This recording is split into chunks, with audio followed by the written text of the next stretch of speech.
Odia TV news channel रे आपण मानकु स्वागत जणाउछि। आज होछि 4 तारिख जून मास गुरुवार। आज दिन सबकि टॉप न्यूज अपडेट अनेक गुड़िक रही देश विदेश आरंभ कर ओडिशा समस्त प्रकार गुरुत्वपूर्ण खबर रही तेणु भिडियो को शेष पर्यटन देखते और भिडियो को लाइक कर चैनल को नुआ आसते चैनल को सब्सक्राइब कर पाखे बेल आइकन को प्रेस करते जहाँफल आपको सर्वप्रथम नोटिफिकेशन मिल। तेज आसतु खबर उपर नजर पकेबा। आज प्रथम खबर रजरे आसिब मौसुमी रजरे भिजिब ओडिशा 10 रु 14 सुधा मौसुमी एवं बढ़ तापमात्रा। रज सुधा राज्य में आसी पहुंचब वर्षा राणी मौसुमी। संबत 10 रु 14 तारिख सुधा मौसुमी ओडिशा रे पाद थापी पारे। एही पूर्वानुमान जदि सत्य हुए तेबे रजरे जमिब मौज। गरम गुळगुळी भिजाई देब मौसुमी। विश्वविद्यालय सीसीसी निर्देशक तथा विशिष्ट पाणीपाग वैज्ञानिक डॉक्टर शरद चंद्र साहू कहवा अनुसार आसा 4-5 तारिख सुधा दक्षिण पश्चिम मौसुमी केरल छुई पारे। जदिओ आरंभ में सत्य प्रभावित न रही पारे तेबे 7 रु 10 तारिख भितर मौसुमी और पश्चिम भारत किसी अंश को प्रवेश करने कहुछि। परवर्ती खबर घरोई गैस सिलिंडर पिछा एतिकी टंका क्षति सहउचंती तेल कंपनी।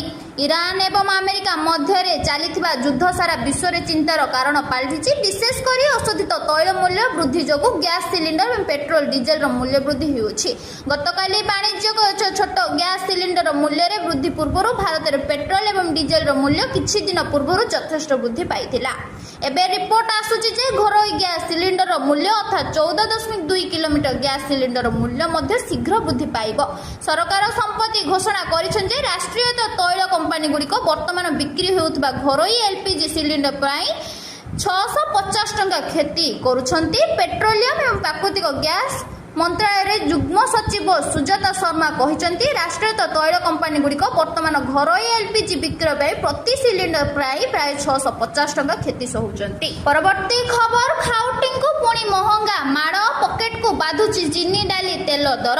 पुणी 3 टंका बढ़िला चीनी। राज्य सारा दर वृद्धि चिंता। 15 दिन तले चीनी किलो प्रति दर थिला 34 टंका एवं 48 टंका। सोरिष तेल थिला 160 टंका एवं हेलानी 190 टंका। डाली किलो प्रति 120 रु 150 टंका पहुंचलानी। ग्राहकों को यही भली दर वृद्धि कलबल करुछि।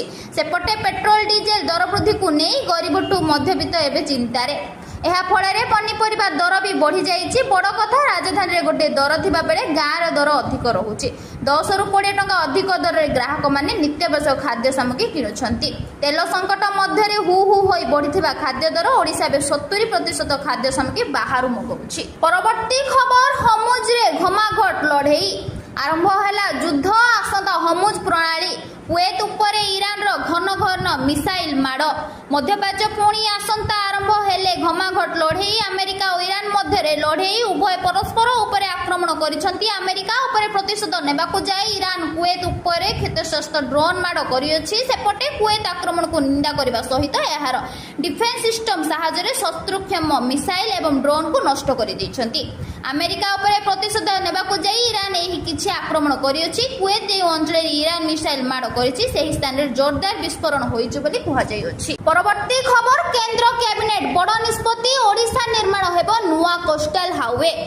ओडिशा एक नुआ उपकूल राजपथ निर्माण प्रस्ताव केंद्र कैबिनेट मंजूरी मिली। प्रधानमंत्री नरेंद्र मोदी अध्यक्षता अनुष्ठित कैबिनेट बैठक में यह गुरुत्वपूर्ण निष्पत्ति निष्पत्ति अनुसार रामेश्वर रु पारादीप पर्यंत 163 किलोमीटर विशिष्ट मेगा राजपथ निर्माण करा जिवो। एही प्रकल्प प्राय 8,03,079 कोटी टंका व्ययबद्ध करा जायछि। एही नूतन राजपथ खोर्धा पुरी जगतसिंहपुर एवं केन्द्रापड़ा जिला दे गति करिवो, जहाँ उपकूल ओडिशा समेत समग्र राज्यर अर्थनैतिक विकास एक प्रमुख भूमिका ग्रहण करिवो। परवर्ती खबर एही रूट रे उड़ान बंद करबाकू जाउछि इंडिगो। अमेरिका एवं ईरान युद्ध जोगु निष्पत्ति। अमेरिका एवं ईरान मध्य चलता उत्तेजना एवं एयरस्पेस टंक मध्य इंडिगो एवं गुरुत्वपूर्ण निष्पत्ति नेइछंती। एयरलाइंस अगस्ट 31, 2026 ठारू मैनचेस्टर समस्त उड़ान को अस्थायी भाव में स्थगित करियोछि। एही निष्पत्ति पर एयरलाइन नॉर्थ अटलांटिक एयरवे ठारू भड़ा दिया जाउथबारो 6टी बोइंग 787 9 डिमोलाइन विमान मध्यरु गोटिए फेराई दिया जिवो। विमान कंपनी अनुसार मध्यप्राच्य उत्तेजना महंगा एटीएफ एवं वैदेशिक मुद्रार ह्रास जोगु मूल्य बहुत वृद्धि पाइछि। इंडिगो कहिछि जे एही निष्पत्ति अस्थायी। अन्य समस्त दूरगामी विमान को पूर्व अपेक्षा परिचालित हेबो बोली। परवर्ती खबर आउ 7 दिन मध्य भत्ता समस्यार समाधान एणिकी सीधा सड़क हिताधिकारी अकाउंट को जीव भत्ता टंका। सामाजिक सशक्तिकरण मंत्री नित्यानंद गंड एने प्रतिक्रिया नहीं से कहते जे भत्ता को नहीं केंद्र सरकार किसी टेक्निकल प्रॉब्लम थिला एणिकी केंद्र सरकार निर्देश रे एसेंशियल सोर्स माध्यम रे अकाउंट भेटी चली अछि जहां माध्यम रे आईएफएसएस सेवा माध्यम रे रियल टाइम पेमेंट हेबो सेथि पई भत्ता प्रदान रे असुविधा होई अछि आ 7 दिन मध्य रे अकाउंट भेटिंग होई गला परे भत्ता समस्या आ रहिबो नै बोली कहिछ।